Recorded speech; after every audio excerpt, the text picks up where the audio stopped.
जिस माइनॉरिटी को specially target किया जा रहा है, जिस माइनॉरिटी को वोट डालने से फोर्सफुल्ली रोका जा रहा था, जो तस्वीरें और वीडियोस हैं, उसी माइनॉरिटी के लोगों ने जान हथेली पर रखकर पुलिस की धमकी को नजरअंदाज करते हुए जान हथेली पर रखकर लोकतंत्र की रक्षा के लिए सड़क पर अड़े और डटे रहे। ये तमाम भारत के लोगों ने देखा। वो महिला जो आप बार बार देख रहे हैं पिस्टल तानने वाला, वो महिला हाथ में पर्ची लेकर अड़ी हुई है। पूरे गली में महिलाएं हाथ में पर्ची ली हुई है। पुलिस को जब यह आदेश था चुनाव आयोग का कि आईडी आप चेक नहीं करेंगे, पुलिस की तैनाती लॉ एंड ऑर्डर के लिए होती है, कानून व्यवस्था बनाए रखने की जिम्मेदारी होती है। चुनाव से संबंधित जो प्रक्रियाएं हैं उसमें पुलिस की कोई भूमिका नहीं होती है। ईवीएम की सुरक्षा का काम पुलिस का, बूथ तक पहुंचे सुरक्षित और बूथ से स्ट्रांग रूम तक पहुंचे सुरक्षित, यह काम पुलिस का है। उसके लिए भी स्पेशली पुलिस को रखा जाता ऑन ड्यूटी। बूथ पर कोई अव्यवस्था न फैले, आपस में मारामारी ना हो, इसके लिए पुलिस होती है। लेकिन पुलिस क्या कर रही थी? गांव में घुसकर बैरिकेड लगाकर मुस्लिम मोहल्ले के लोगों को धमकाकर और वहीं चेक कर रही थी। वो पर्ची है कि तुम्हारे पास? सफेद नहीं चलेगा, लाल लेके आओ। पीला है क्या? नहीं, ब्लू लेके आओ। क्या ड्रामा हो रहा था? ये सारे ड्रामे कैमरे पर हैं। चुनाव आयोग का कोई बयान नहीं है, न बयान है न ध्यान है। ये बहुत ही हास्यास्पद और गंभीर विषय है कि कुंदरकी विधानसभा के बराबर में संभल है।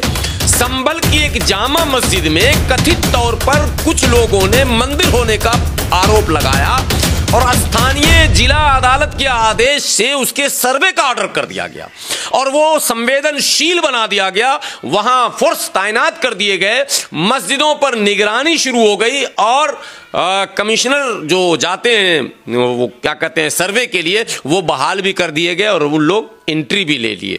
ये कोई छोटा मामला नहीं है लोकतंत्र के लिए। अब भारत में लोकतंत्र का रक्षक कौन है, कौन क्या कहेगा?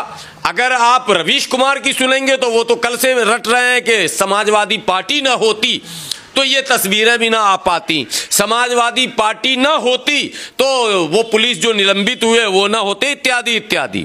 लेकिन लोकतंत्र का प्रहरी कौन है, रक्षक कौन है और लोकतंत्र के कत्ल होने पर चुप कौन है, ये एक गंभीर विषय और सवाल बना हुआ है।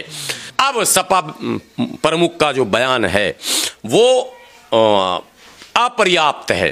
बयान तो है लेकिन अपर्याप्त है। उन्हें कल के डेट में ही, परसों के डेट में ही शाम में ऑल पार्टीज मीटिंग बुलाकर धरने पर बैठ जाना चाहिए था। चुनाव 9 के 9 सीटों का चुनाव स्थगित होना चाहिए।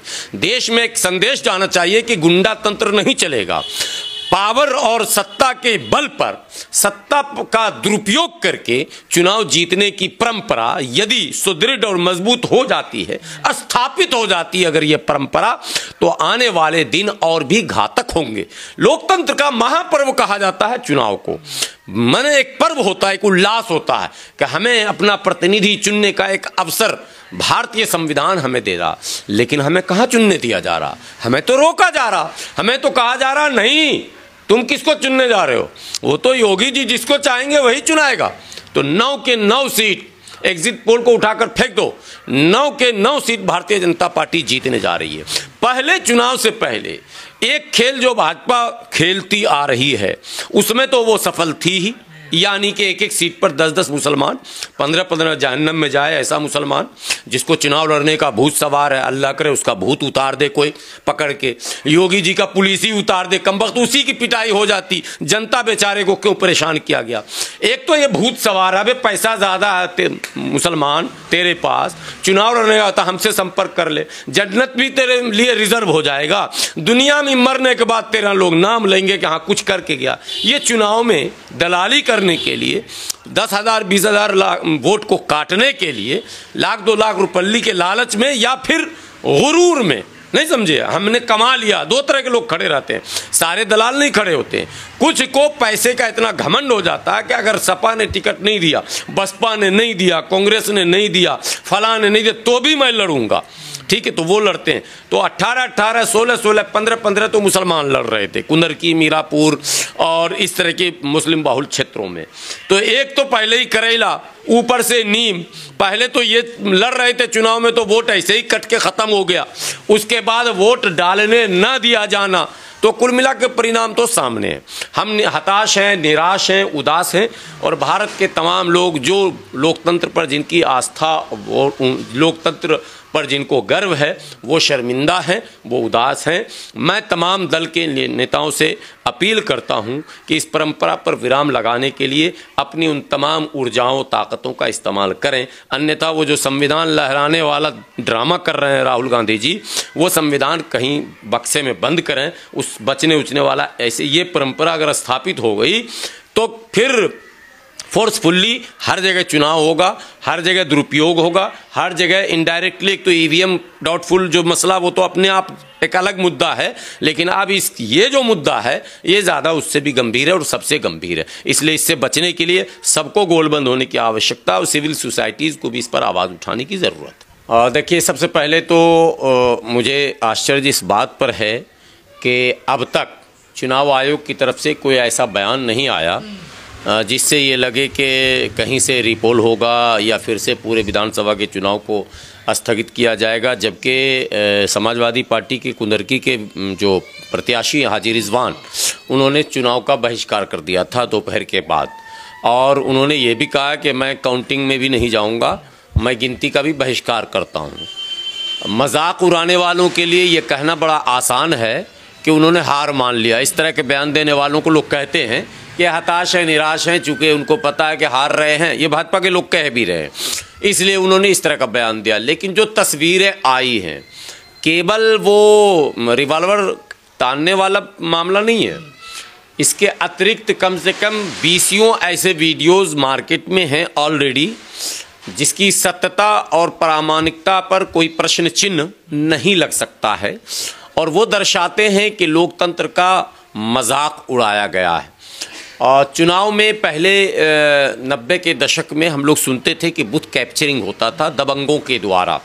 तब बैलेट पेपर हुआ करता था, और बैलेट पेपर पर बूथ पर एक फोर्स के साथ, यानी असामाजिक तत्वों के गिरोह के साथ राजनीतिक दलों के द्वारा गुंडे भेजे जाते थे, और वो जाकर अंदर ठप्पा लगाता था सैकड़ों की तादाद में, और उसे बैलेट बॉक्स में पैक कर देता था फोर्सफुल्ली, ताकत के साथ। उसे कहा जाता था बूथ कैप्चरिंग करना।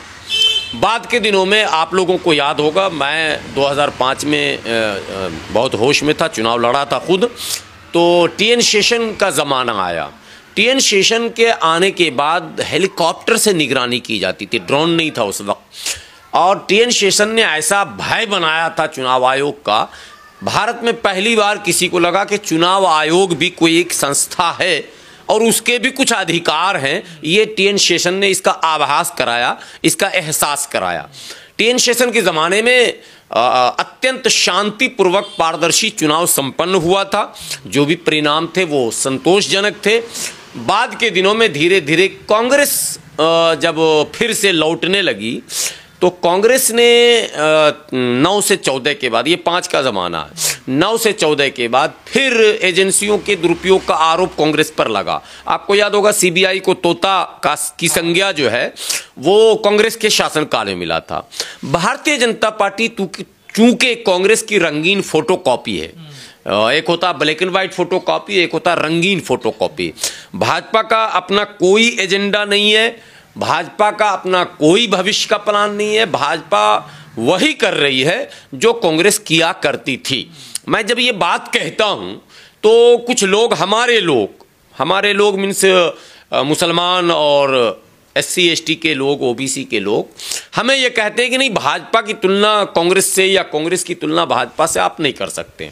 लेकिन मैं डंके की चोट पर कहता हूं, चाहे चुनावी प्रक्रिया हो, चाहे एजेंसियों के दुरुपयोग का मामला हो, चाहे दंगे फसाद का मामला हो, अल्पसंख्यकों के अधिकारों के हनन का मामला हो, ये सारे मामले में भाजपा और कांग्रेस में समानता लगातार दिखा। हां, एक चीज का फर्क रहा, भाजपा डंके की चोट पर काम करती है, बोलकर करती है, कांग्रेस चुपचाप किया करती थी, लेकिन वो सारे काम किया करती थी। तो एजेंसियों का दुरुपयोग जब शुरू हुआ तो उसमें चुनाव आयोग भी शामिल हुआ। और आपको पता है में छेड़छाड़ का मामला तब भी भारतीय जनता पार्टी जब विपक्ष में थी तो भाजपा के नेताओं ने, यहां तक के आडवाणी जी ने भी के खिलाफ बयान दिया था। और सुब्रमण्यम स्वामी जो भाजपा के वरिष्ठ नेता हैं, सुब्रमण्यम स्वामी ने तो पीआईएल भी दाखिल किया था और बहुत पुरजोर विरोध किया था तब जब कांग्रेस सत्ता में थी तब। अब वो बातें उलट गई है, भाजपा सत्ता में आ गई है। भाजपा सत्ता में आई तो उसी अंदाज में कांग्रेस के कथित कुछ नेता, सारे नेता नहीं, पर दबे जुबान सवाल उठा रहे हैं। बाकी लोग जो दुनिया में उठा रहे हैं वो तो आपकी नजर के सामने है, जनता की नजर के सामने है। लेकिन एजेंसियों के दुरुपयोग और चुनाव आयोग को पंगु बनाने का जो मसला है वो जो शुरू से चला वो चलता चला है और अब वो हद से आगे बढ़ गया। अब चुनाव तो होता है लेकिन चुनाव लड़ने वाले और लड़ाने वालों को यह पता ही नहीं चलता है कि चुनाव आयोग नाम की भी कोई चीज है। ये इसलिए मैं कह रहा हूं कि चुनाव जब होता है, आदर्श आचार संहिता के लागू होते ही डीएम एसपी का पावर सीज हो जाता है, वो चुनाव आयोग के अधीन हो जाता है। चुनाव आयोग जो राज्य का चुनाव प्रमुख होता है वो डीएम को कहां पोस्टेड किसको किया जाएगा, सरकार न ट्रांसफर कर सकती है न पोस्टिंग कर सकती है। अधिसूचना जारी होने के बाद न विकास की कोई योजनाओं का शिलान्यास कर सकती है, न उद्घाटन कर सकती है, न विकास के लिए कोई बहुत बड़ा ऐलान कर सकती है। यह प्रतिबंध होता है।